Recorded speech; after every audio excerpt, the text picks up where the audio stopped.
livro em áudio com preparação de Cristiane Batista. Inscreva-se, deixe sua curtida, Deus abençoe. Carl Gustav Jung. A influência do complexo de tonalidade afetiva sobre a valência da associação. A maneira como o complexo vem à tona no teste de associação já foi amplamente discutida, por isso basta simplesmente que façamos referência às publicações anteriores. No entanto, ainda devemos retornar a um ponto de valor teórico. Frequentemente encontramos reações de complexo com a seguinte estrutura: 1. Beijar amar. 3.0. Fogo foguete 1.8.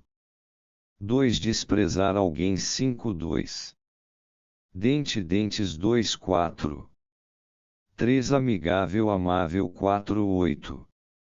Feixe peixe 1.6. A primeira de cada uma das reações referidas nos exemplos contém o complexo. Nos números 1 e 3 dizem respeito a relações eróticas, no número 2 há uma ofensa. As reações que aparecem em segundo lugar recaem sobre a tonalidade afetiva perseverante da reação anterior, o que pode ser observado através do tempo de reação mais prolongado e de sua superficialidade. Como discutimos na primeira contribuição de Diagnostische Associationsstudien, as associações do tipo dente-dentes pertencem às combinações verbomotoras, as do tipo fogo-foguete as de completar palavras e feixe-peixe, as rimas.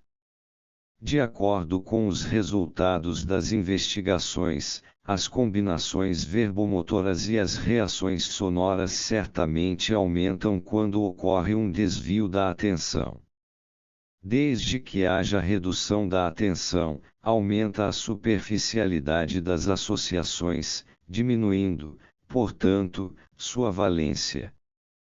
Quando, na experiência de associação, aparecem associações surpreendentemente superficiais, sem que para isso se tenha feito uso de distração artificial, podemos presumir que ocorreu uma diminuição momentânea da atenção. A causa fundamental deve ser buscada num desvio interior. O sujeito da experiência é bem instruído, no sentido de concentrar sua atenção na experiência. Se, no entanto, a atenção diminui, ou seja, se ocorre um afastamento do significado da palavra estímulo sem que uma causa exterior possa ser apontada, é porque deve existir uma causa interior para o desvio. Na maioria das vezes, ela pode ser identificada na reação precedente ou até na mesma. Na verdade, surgiu um pensamento de forte tonalidade afetiva, um complexo que, devido à sua forte tonalidade afetiva, alcança um alto grau de nitidez na consciência ou, se reprimido, provoca uma inibição na consciência, diminuindo ou suprimindo, temporariamente, a influência da ideia guia, atenção à palavra estímulo. Na análise, essa pressuposição é facilmente demonstrada. Na prática, o fenômeno descrito é muito valioso como indicador do complexo. Teoricamente é importante o fato de que o complexo não precisa, necessariamente, tornar-se consciente. Pela repressão, ele também pode provocar uma inibição na consciência capaz de perturbar a atenção, ou, com outras palavras, estancar o desempenho intelectual da consciência, tempo de reação prolongado, impossibilitá-lo, erros, ou diminuir sua valência, reações sonoras.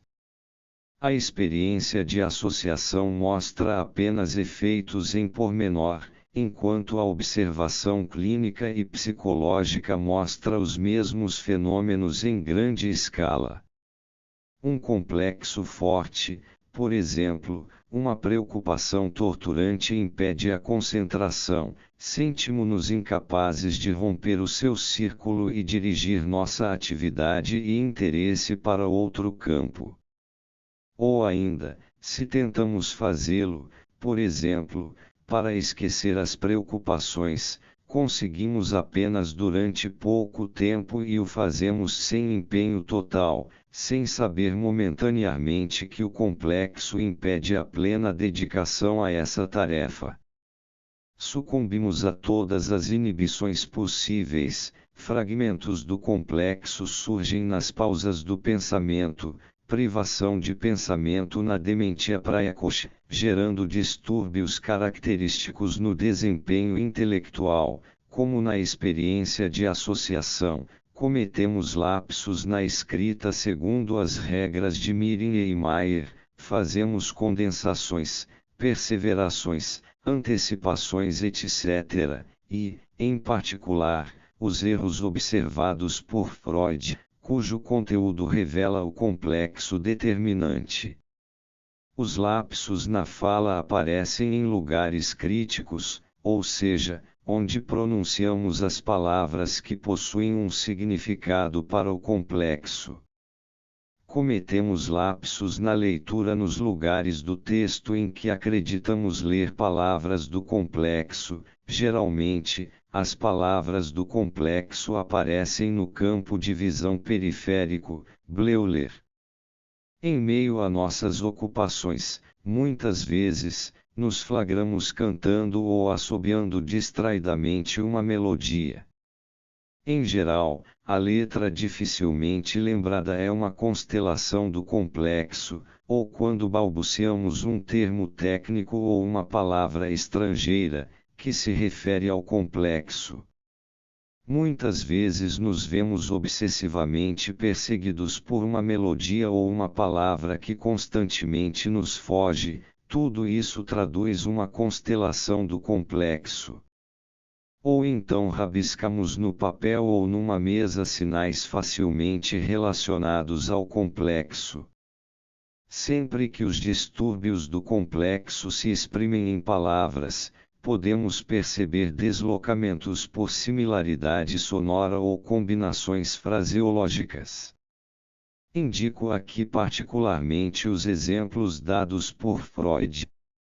Gostaria de mencionar, dentre as minhas observações, a associação das mulheres grávidas, ossos Knochenkama-Bet, onde ela queria dizer leito de parto Voschembet e o automatismo verbal Bunalvarila, a partir da livre associação com a seguinte série, Varinas Manila Cigarro Charutos Havana.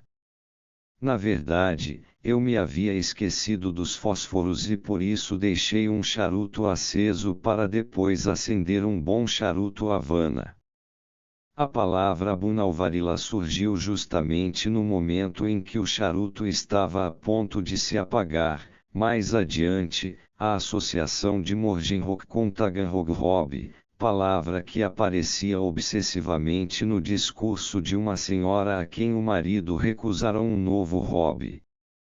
Esses exemplos nada mais são do que uma ilustração daquilo que Freud mostra minuciosamente na interpretação dos sonhos. O pensamento reprimido se reveste de semelhanças verbais, sonoras, ou das imagens visuais.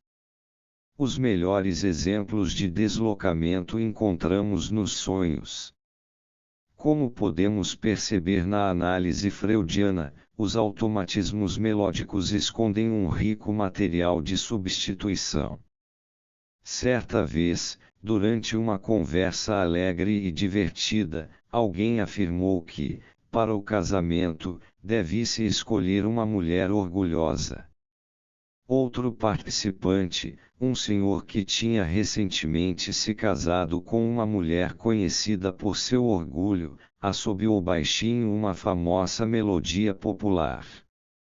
Como eu o conhecia bem, perguntei rapidamente qual a letra dessa melodia. Ele me respondeu do seguinte modo: o que acabo de assobiar. Não sei. Ouvi essa melodia várias vezes na rua, mas não sei a letra. Eu conhecia muito bem aquela letra e insisti para que ele se lembrasse. Mas isso lhe foi impossível, ele afirmava jamais ter ouvido a letra. A letra dizia o seguinte: minha mãe disse: jamais escolha uma camponesa. Numa excursão, uma senhora que se encontrava ao lado de um senhor de quem esperava uma proposta cantava baixinho a marcha nupcial de Lohengrin. Um jovem colega, ao concluir sua dissertação, assobiou durante um dia inteiro a área de Handel, vede, ele vem coroado de glória. Um conhecido que se alegrava com sua posição importante e lucrativa traía seus sentimentos cantando obsessivamente a seguinte melodia: não nascemos para a glória. Um outro, durante certa visita, encontrou-se com uma enfermeira que diziam estar grávida. Logo a seguir surpreendeu-se ele assobiando a melodia: era uma vez dois príncipes que muito se amavam. Não pretendo aumentar desnecessariamente esse elenco de automatismos melódicos, todos nós podemos observá-los diariamente. O que neles vemos é o disfarce de pensamentos reprimidos. Sabemos que cantar e assobiar geralmente acompanham atividades que não exigem um total investimento da atenção. Freud. Consequentemente, a atenção residual pode chegar a um movimento de devaneio nos pensamentos do complexo. No entanto, a possibilidade de o complexo vir a se explicitar é inibida pela atividade objetivante da consciência. O complexo, portanto, apenas se fará notar de maneira obscura como acontece nos automatismos melódicos que, em geral, trazem os pensamentos do complexo de forma metafórica. A semelhança reside na situação, no humor, vede, ele vem coroado, marcha nupcial, era uma vez dois príncipes, etc. Nesses casos, o pensamento do complexo não chegou explicitamente à consciência, apresentando-se de maneira mais ou menos simbólica. A extensão dessas constelações simbólicas se observa no belo exemplo dado por Freud em Psicopatologia da Vida Cotidiana, exoriaralix nostris exocibus autor que algum vingador nasça de nossas cinzas, no qual Freud relaciona o esquecimento de Alix líquido fluidez milagre do sangue de S. de Nero ao período restante da menstruação de sua amada. Gostaria de mencionar um exemplo semelhante por mim observado, a fim de fortalecer os mecanismos analisados por Freud. Um senhor queria recitar um famoso poema, um pinheiro ergue-se solitário em Fichtenbaumstätten. No verso ele está sonolento, atrapalhou-se completamente esquecendo as palavras com lençol branco e emitiu de que. O esquecimento de um verso tão conhecido me surpreendeu e lhe pedi então que reproduzisse todas as associações que lhe ocorressem a partir da expressão com um lençol branco. Surgiu a seguinte série: lençol branco evoca uma mortalha linho com que se envolve um morto. Pausa. Lembrei-me agora de um amigo muito próximo. Não faz muito tempo que seu irmão morreu repentinamente. Acho que morreu de um ataque cardíaco. Ele também era bastante corpulento. Meu amigo também é corpulento e já pensei que o mesmo podia acontecer com ele. Talvez ele faça pouco exercício. Quando ouvi o que tinha acontecido, senti um medo súbito de que também acontecesse comigo, já que existe em nossa família uma tendência para engordar e meu avô também morreu de um ataque cardíaco. Também me acho corpulento e comecei, há pouco tempo, um regime de emagrecimento. A partir desse exemplo, podemos observar como a repressão pode recolher semelhanças bem simbólicas da consciência, inibir, e amarrá-las ao complexo. Aquele senhor logo se identificou inconscientemente com o pinheiro envolto numa mortalha. Podemos então pressupor que ele queria recitar o poema como uma ação sintomática, de maneira a descarregar a excitação provocada pelo complexo. Outra esfera predileta para as constelações do complexo é a piada trocadilho.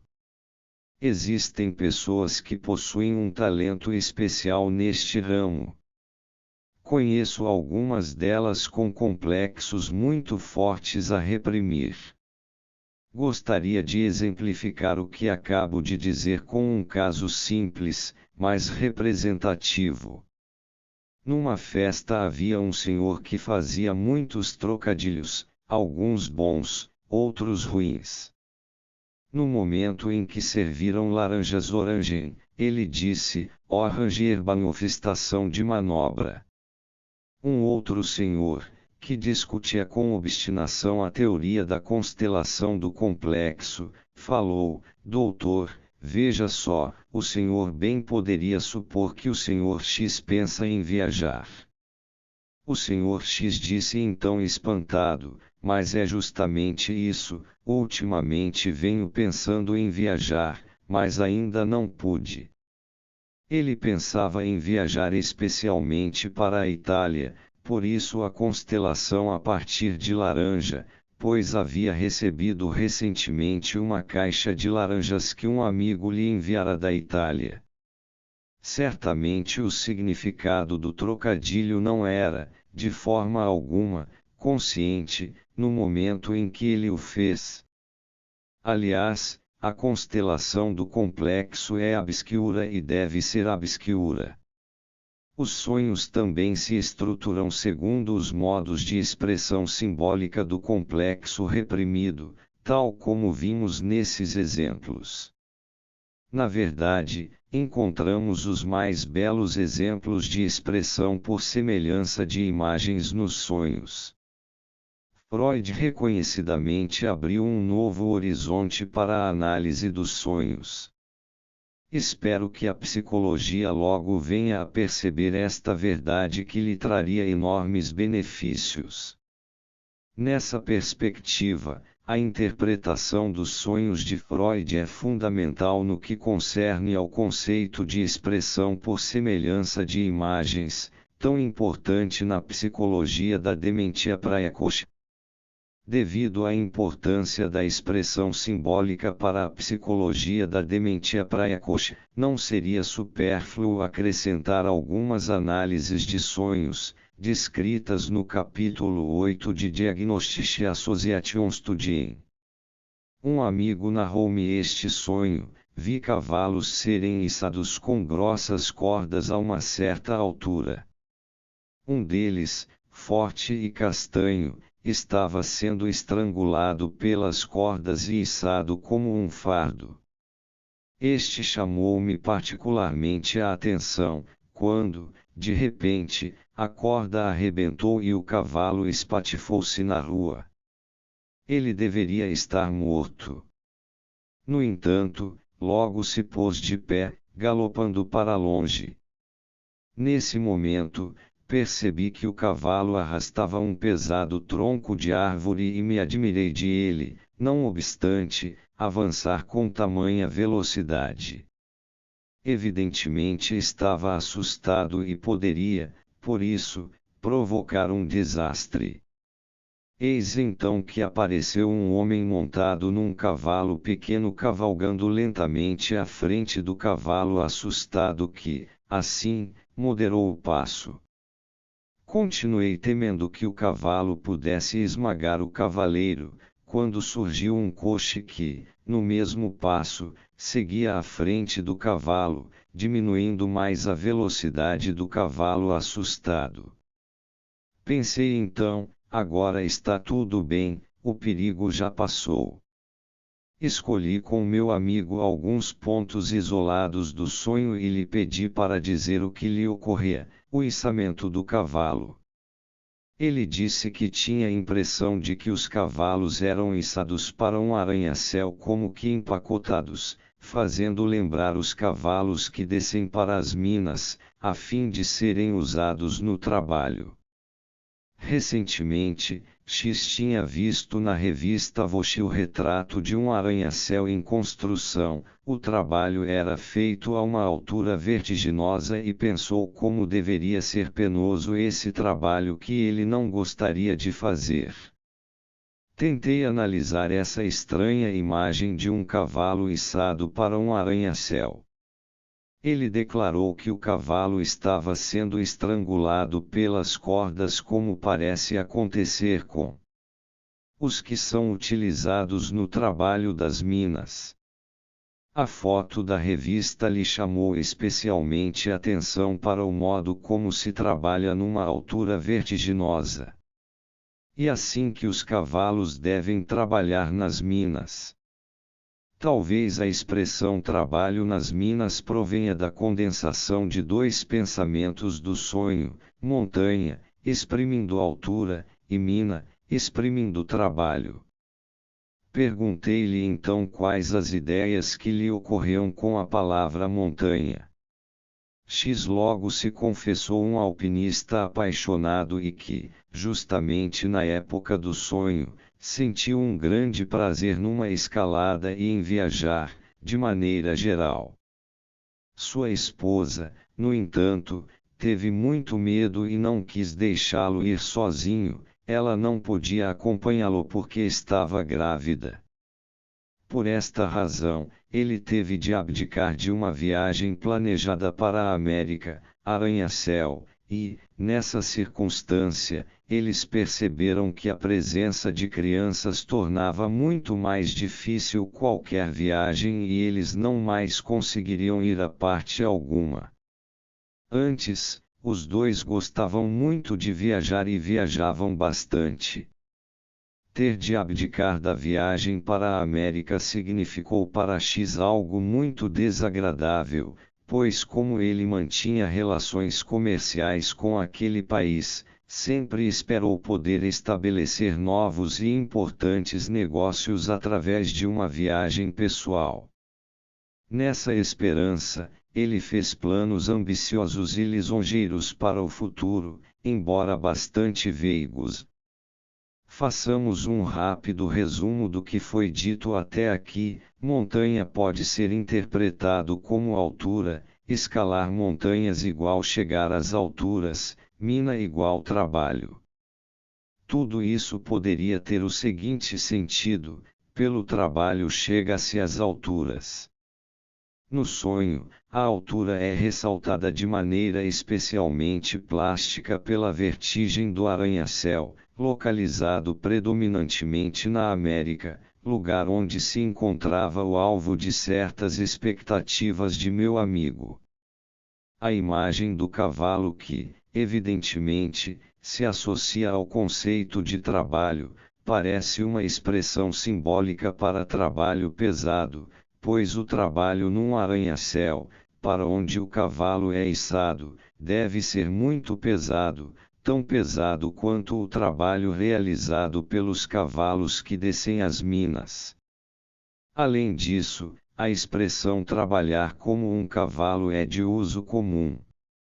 A descoberta dessas associações nos forneceu uma visão do significado da primeira parte do sonho. Encontramos um caminho que, seguramente, nos conduz aos desejos e expectativas mais íntimos do sujeito do sonho. Se admitimos que o sentido desse fragmento do sonho está resumido na expressão pelo trabalho chega-se às alturas, podemos facilmente entender as imagens do sonho como expressões simbólicas deste pensamento.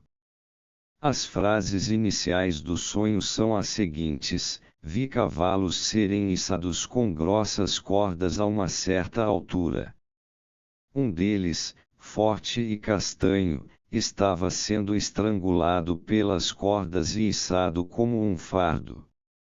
Isso parecia contradizer a análise feita de que pelo trabalho chega-se às alturas, pois também se pode chegar às alturas sendo içado. X lembrou-se então que sempre desprezou os turistas que escalavam as montanhas, deixando-se içar como sacos de farinha. Ele jamais precisou de ajuda. Os vários cavalos do sonho são, portanto, as outras pessoas que não chegam ao alto por sua própria força. A expressão como um fardo também parece indicar o que é desprezível. No entanto, em que lugar do sonho o sujeito está representado? Segundo Freud, ele certamente está representado, na verdade, ele é sempre o ator principal. Aqui, ele é sem dúvida o cavalo forte e castanho. Um cavalo forte possui a semelhança de também trabalhar muito e a cor castanha significa uma cor avermelhada, saudável como a cor dos alpinistas. O cavalo castanho deve ser, portanto, o sujeito do sonho. Mas ele é alçado como os outros. O conteúdo das primeiras frases do sonho parecem ter se esgotado até esta última passagem. No entanto, este içar o sujeito do sonho não ficou claro, pois contradiz o sentido inferido de que pelo trabalho chega-se às alturas. Pareceu-me muito importante tentar confirmar se minha suspeita de que o cavalo castanho representava o sujeito do sonho era realmente verdadeira. Por essa razão lhe pedi que atentasse à passagem. Nesse momento, percebi que o cavalo arrastava um pesado tronco de árvore. Imediatamente lhe ocorreu que antigamente ele tinha o apelido de árvore pelo seu aspecto forte e troncudo. Minha suspeita estava portanto correta, pois o cavalo arrastava consigo seu próprio nome. Pelo peso, o tronco impedia ou deveria impedir o cavalo de prosseguir, mas admirava-se de o cavalo avançar com tamanha velocidade. Avançar é sinônimo de chegar às alturas. Apesar da carga ou do impedimento, X avançava e, na verdade, com tamanha velocidade, que parecia que o cavalo espantado poderia ainda provocar um desastre. Quando lhe perguntei a esse respeito, ele me respondeu que o cavalo poderia ser massacrado pelo tronco caso ele caísse ou então que a força dessa massa móvel pudesse fazer com que o cavalo se chocasse com alguma coisa. As ideias súbitas relacionadas a esse episódio esgotaram-se nestas associações. Reiniciei a análise a partir de um outro ponto, ou seja, no lugar do sonho em que a corda se rompe, etc. A expressão na rua me intrigou. X me disse que a rua se parecia com a rua em que ficava seu trabalho e onde ele alimentava a esperança de fazer fortuna. Tratava-se da expectativa em torno de uma determinada carreira. Isso não ocorreu e se tivesse ocorrido teria sido bem mais por considerações pessoais do que por mérito seu. Desse modo a frase se tornou subitamente clara, a corda arrebentou e o cavalo espatifou-se. Com isso a decepção encontrou sua expressão simbólica. Ele não fez a experiência que tantas pessoas fazem de serem içadas sem esforço. Os outros que foram preferidos e chegaram ao alto não podem começar nada de maneira correta, pois, o que os cavalos podem fazer lá em cima? Eles se encontram num lugar em que nada podem fazer. A desilusão com o seu fracasso foi tão intensa, disse ele, que durante um certo período ele duvidou absolutamente de sua carreira. No sonho ele achou que o cavalo deveria estar morto. Porém, logo constatou com satisfação que o cavalo pôs-se de pé, galopando para longe. Ele não se deixou derrotar. Se a interpretação desta parte anterior estiver correta, tem agora início um novo trecho do sonho que corresponde, provavelmente, a um novo período da vida de meu amigo. Deixei então que X prestasse atenção no cavalo que, em seguida, galopou. Ele acrescentou que viu, em certo momento do sonho, um segundo cavalo, bastante indistinto, que seguia ao lado do cavalo castanho e também arrastava o tronco, conseguindo galopar, do mesmo modo que o castanho. Ele rapidamente desapareceu e era muito indistinto, o que, como mostra a reprodução ulterior, indica que ele se encontrava sob uma influência reprimida especial e, portanto, muito importante. X arrastava o tronco com alguém. Esta outra pessoa deveria ser sua esposa com quem vive em tensão sob o jugo do casamento. Eles arrastam juntos o tronco. Apesar da carga que, facilmente, poderia impedi-lo de prosseguir, ele galopa, o que mais uma vez exprime o pensamento, ele não se deixa derrotar. Na continuação, X associou o cavalo que galopava a um quadro de Veute, chamado Uma Noite de Luar, onde os cavalos a galope estão representados numa cornija. Um deles, no cio, levantava-se sobre as patas traseiras. O mesmo quadro representava um casal no leito. A imagem do cavalo galopante, que de início galopava a dois, evoca o quadro de Veute, quadro que oferece amplas possibilidades de relações. Aqui, onde até agora tínhamos visto apenas o complexo da ambição e da carreira, descortina-se, inesperadamente, uma nuance sexual do sonho. O símbolo do cavalo, que até então havia mostrado somente o lado do animal que trabalha arduamente, adquire um significado sexual, afirmado sobretudo na cena do cavalo sobre a cornija. Nesse contexto, o cavalo é o símbolo da força turbulenta e impetuosa que se identifica simplesmente com o impulso sexual. Como as ideias súbitas acima mencionadas mostram, o sujeito do sonho temia que o cavalo caísse ou se chocasse com alguma coisa, devido ao peso do tronco. Essa força de cobertura pode ser percebida sem dificuldade, como o próprio temperamento impetuoso de X, capaz de levá-lo a cometer atos impensados.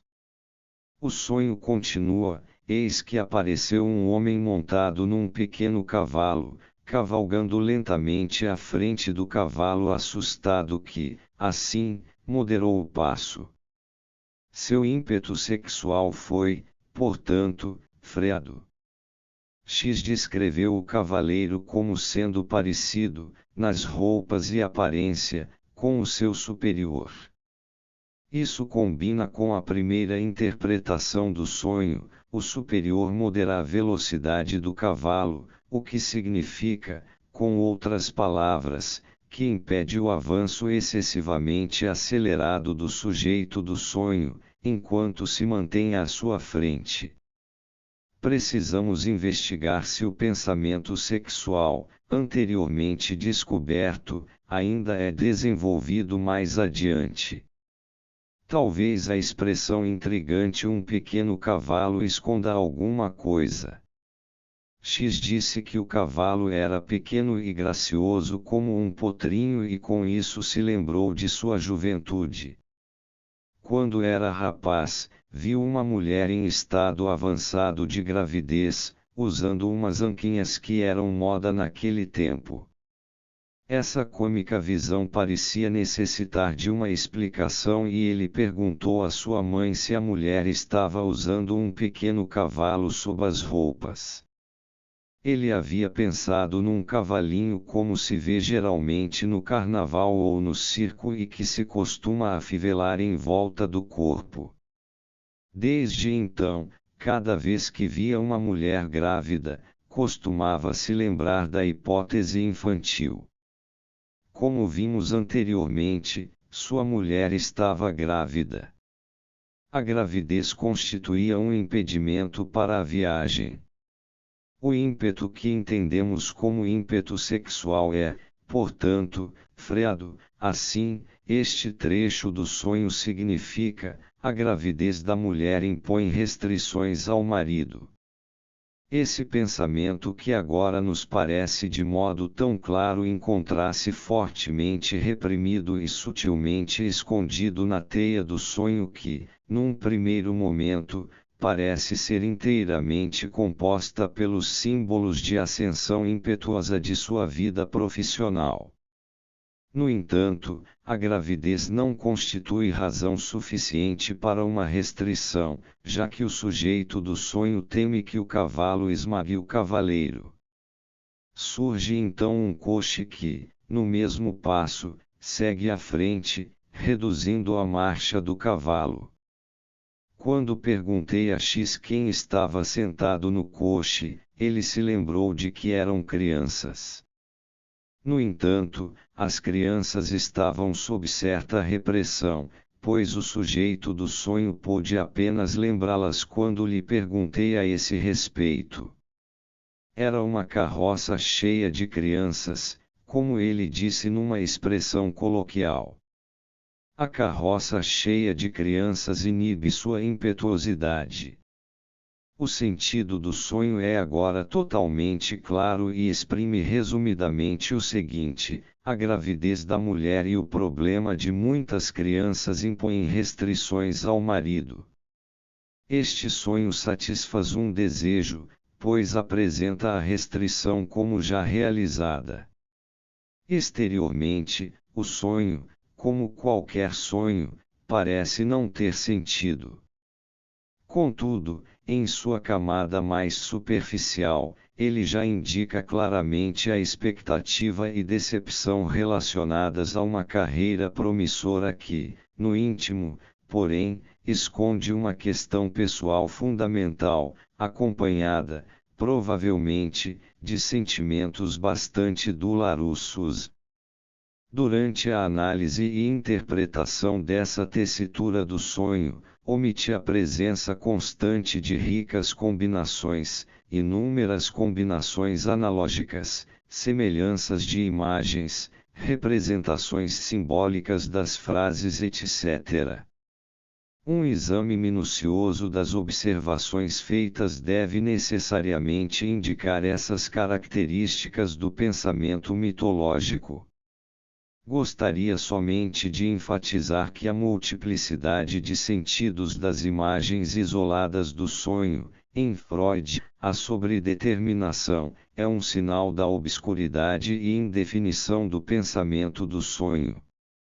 As imagens do sonho pertencem aos dois complexos da vida consciente, embora no estado de vigília eles permaneçam absolutamente separados. Devido à deficiência de sensibilidade para as diferenças, presente no sonho de modo predominante, ambos os conteúdos do complexo podem se interpenetrar, ao menos simbolicamente. Talvez não compreendamos este fenômeno à primeira vista, mas podemos deduzi-lo com bastante evidência a partir de nossas premissas anteriores. Agora totalmente claro e exprime resumidamente o seguinte: as experiências com a distração fundamentam as supossuperficiais quando ocorre redução da atenção. A condição de atenção reduzida exprime-se numa diminuição da clareza das ideias. Se as ideias não são claras, a diferença entre elas também não é clara, desaparece a sensibilidade para a diferença entre as ideias, uma vez que a diferença é função unicamente da atenção ou da clareza, sinônimos. Desse modo, nada impede a confusão entre ideias diferentes, separadas, moléculas psíquicas. Na experiência, uma expressão deste fato é o aumento de associações indiretas produzidas pela distração. É sabido que as associações indiretas nas experiências de associação, sobretudo em condições de distração, via de regra, nada mais são do que deslocamentos verbais através de combinações comuns de frases ou sons. Na distração, a psique se sente insegura na escolha da expressão, possibilitando, assim, a ocorrência de todos os tipos de erro do sistema verbal ou acústico, de modo semelhante àqueles que sofrem de parafasia. Em nossos experimentos, podemos facilmente conceber a distração exterior como um complexo que, ao lado do complexo do eu, desdobra sua ação autônoma. Já fizemos anteriormente referência aos fenômenos de associação então recorrentes. Se o complexo for estimulado, ocorrerá um distúrbio na associação consciente e, superficialmente, a atenção se desviará, e respectivamente se inibirá, para o complexo que se encontra à parte. Na atividade normal do complexo do eu, os demais complexos devem ser inibidos, pois, do contrário, a função consciente capaz de dirigir a associação seria impossível.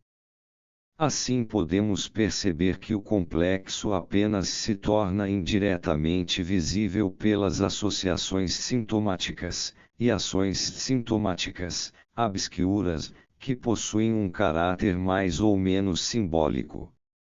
Em geral, os efeitos decorrentes do complexo são fracos e obscuros porque lhes falta domínio total da atenção. Este é sempre conseguido através do complexo do eu. Consequentemente, o complexo do eu e o complexo autônomo, nos experimentos de distração, podem ser comparados às duas atividades psíquicas. Do mesmo modo que nos experimentos, a maior parte da atenção se concentra no trabalho de escrever as associações e não tanto nas associações. A parte principal da atenção concentra-se na atividade do complexo do eu, e o complexo autônomo recebe apenas uma fração, desde que não ocorra um estímulo anormal. Por esta razão, o complexo autônomo pode apenas pensar de maneira superficial, obscura, ou seja, simbólica, e os resultados finais, automatismos, constelações, filtrados através da atividade do complexo do eu, da consciência, constituem-se analogamente. Gostaria de discutir aqui brevemente a questão do simbólico. Empregamos o termo simbólico em oposição a alegórico. A alegoria é uma interpretação intencional do pensamento intensificada por imagens, enquanto que os símbolos são apenas associações subsidiárias obscuras de um pensamento que vela bem mais do que revela. Peltier diz: o símbolo é uma forma muito inferior do pensamento. Poderíamos definir o símbolo como a percepção falsa de uma relação de identidade ou de analogia muito grande entre dois objetos que na realidade só apresentam uma vaga analogia. Peltier também atribui o aparecimento de associações simbólicas à falta de sensibilidade para a diferença. Apliquemos então agora essas considerações ao sonho. Quando iniciamos o sono, vemo-nos sempre diante de um imperativo: você quer dormir, não quer ser perturbado por nada. Esta força sugestiva é uma ordem categórica para o complexo do eu que controla todas as suas associações. No entanto, os complexos autônomos não estão inteiramente sob o controle direto do complexo do eu, como já vimos. Eles só são reduzidos e dominados em certa medida, jamais adormecendo completamente. Constituem, na verdade, pequenas psiques secundárias que possuem raízes afetivas próprias no corpo, através das quais esses complexos autônomos se mantêm em estado de vigília. Contudo, durante o sono eles são inibidos, talvez do mesmo modo que na vigília, pois o imperativo de ter que dormir inibe todo e qualquer pensamento subsidiário. De vez em quando, porém, os complexos conseguem, quase como na agitação do dia a dia, introduzir suas associações subsidiárias e aparentemente sem sentido no eu adormecido. Os pensamentos do complexo em si mesmos não podem emergir, pois contra eles se dirige, fundamentalmente, a inibição pela sugestão do sono. Se os pensamentos do complexo conseguirem quebrar a sugestão que exige um domínio total da atenção, então o sono é naturalmente interrompido. Esse fato pode ser constantemente observado na hipnose de histéricos. Os pacientes dormem pouco, repentinamente acordam assustados com um pensamento relacionado ao complexo. Em muitos casos, a insônia se deve a complexos incontroláveis, contra os quais a energia do automatismo do sono não é mais eficaz. Se, através de meios apropriados, a energia dessas pessoas for intensificada, elas poderão voltar a dormir, na medida em que conseguirão reprimir os complexos. Repressão do complexo nada mais é do que a subtração do domínio da atenção, ou seja, da clareza. Assim, os complexos mantêm somente uma pequena fração de clareza, possibilitando apenas um movimento através de expressões vagas e simbólicas e que, também por isso, podem se contaminar, por lhes faltar a possibilidade de diferenciação. Não é preciso pressupor uma censura propriamente dita do pensamento do sonho, no sentido de Freud. A inibição decorrente da sugestão do sono já é suficientemente esclarecedora. Para finalizar, devemos ainda analisar um efeito característico do complexo, que é a tendência para associações de contraste. Como Bleuler mostrou, cada atividade psíquica que se esforça por alcançar um objetivo é acompanhada de contrastes. Isso é absolutamente necessário para a coordenação adequada e o controle. A experiência prova que, em cada decisão, os contrastes constituem as associações mais próximas. Normalmente, os contrastes jamais impedem a reflexão, ao contrário, as estimulam e ajudam a ação. Contudo, se, por algum motivo, a energia do indivíduo for prejudicada, este pode facilmente se tornar vítima de um jogo entre positivo e negativo, pois a tonalidade afetiva da decisão se revela insuficiente para vencer e reprimir os contrastes. Frequentemente este fenômeno pode ser observado quando um forte complexo absorve a força ativa do indivíduo, sua energia diminui, tornando superficial a atenção para o que não pertence propriamente ao complexo. A associação, consequentemente, fica sem direção definida, surgindo, de um lado, um tipo vago de associação e, de outro, o contraste que não consegue mais ser reprimido. A histeria nos oferece muitos exemplos desta ordem, nos quais aparecem contrastes puramente emocionais, confronte com o trabalho de Bleuler, enquanto que na dementia praecoce surgem não só contrastes emocionais como também verbais, confronte com o trabalho de Pelletier. Stransky percebeu experimentalmente os contrastes verbais no discurso forçado.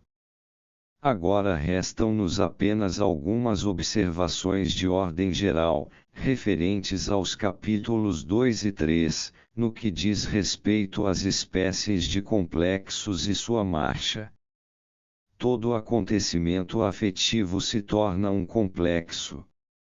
Se o acontecimento não estiver relacionado a um complexo já existente, possuindo assim um significado momentâneo, ele submerge gradualmente, com a diminuição da tonalidade afetiva, na massa latente da memória, aí permanecendo até o momento em que uma impressão semelhante a reproduza novamente. Mas se um acontecimento afetivo encontrar um complexo já existente, ele o reforçará, ajudando-o a recuperar, por certo tempo, o primeiro plano. Os exemplos mais claros dessa espécie observamos na histeria, onde coisas aparentemente insignificantes podem provocar as irrupções mais surpreendentes do afeto.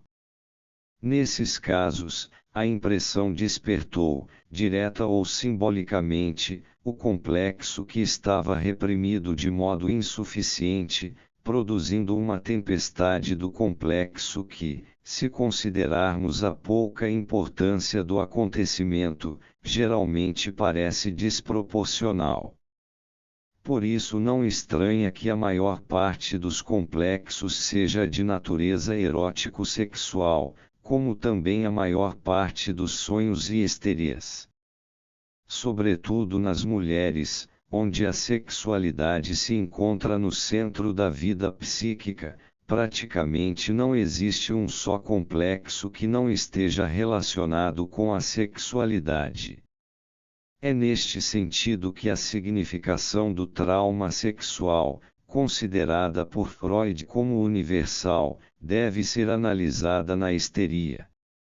De todo modo, a psicanálise deve sempre considerar a sexualidade, o que não significa dizer que toda histeria seja exclusivamente atribuída à sexualidade.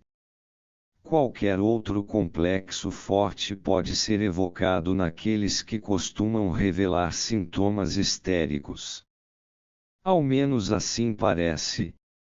Não mencionarei aqui as demais espécies de complexo, pois tentei esboçar as espécies mais frequentes em outros escritos. A todo indivíduo normal interessa libertar-se de um complexo obsessivo que impede o desenvolvimento adequado da personalidade, a adaptação ao meio ambiente. Geralmente o tempo se encarrega disso. No entanto, muitas vezes, o indivíduo precisa buscar uma ajuda artificial para se libertar. Sabemos que o deslocamento constitui uma grande ajuda. Busca-se algo novo capaz de contrastar fortemente com o complexo, masturbação/mística. Uma histeria pode ser curada caso se consiga introduzir um novo complexo obsessivo. Sakalowski diz algo semelhante. Caso se consiga reprimir o complexo, persiste ainda por muito tempo uma forte sensibilidade do complexo, ou seja, uma acentuada possibilidade de o complexo reaparecer. Se a repressão for apenas possível por formações de compromissos, ocorre uma inferioridade duradoura, uma histeria que só permite uma adaptação limitada ao meio ambiente. Se o complexo não se modifica de forma alguma, o que naturalmente só é possível em grave detrimento do complexo do eu e de suas funções, então devemos falar de uma dementia praecoce. Gostaria de frisar que falo aqui apenas do ponto de vista psicológico, constatando assim o que encontramos na psique dos dementes precoces. Esse ponto de vista não exclui, de modo algum, a possibilidade de que a perseveração insuperável do complexo tenha sido provocada por um envenenamento interior, cuja origem talvez se encontre no afeto. Esta hipótese me parece provável, pois concorda com o fato de que, na maioria dos dementes precoces, o complexo se encontra em primeiro plano, ao passo que nos demais envenenamentos, álcool, intoxicações urêmicas, drogas etc., os complexos desempenham um papel apenas secundário. Outro fato em favor desta minha hipótese é que muitos casos de dementia precoce iniciam-se com sintomas excepcionalmente esteroides que somente degeneram durante a doença, ou seja, tornam-se caracteristicamente estereotipados ou sem sentido. Por isso, a antiga psiquiatria fala diretamente de psicoses histéricas degenerativas. Poderíamos então formular a proposição acima da seguinte maneira: observando de fora, percebemos os sinais objetivos de um afeto. Os sinais se fortalecem e se desfiguram gradualmente, ou então muito rapidamente, de maneira que, mesmo para um observador superficial, torna-se impossível pressupor um conteúdo psíquico normal. Fala-se então de uma dementia precoce.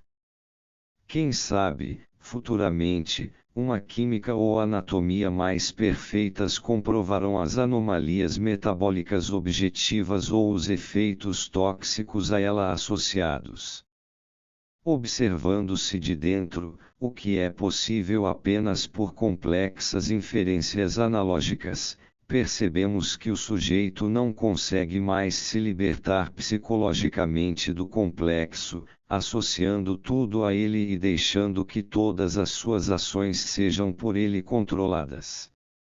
O resultado inevitável é a degeneração da personalidade. Ainda não somos capazes de saber qual a amplitude da influência psicológica do complexo. Podemos somente pressupor que os efeitos tóxicos desempenham um importante papel na degeneração progressiva.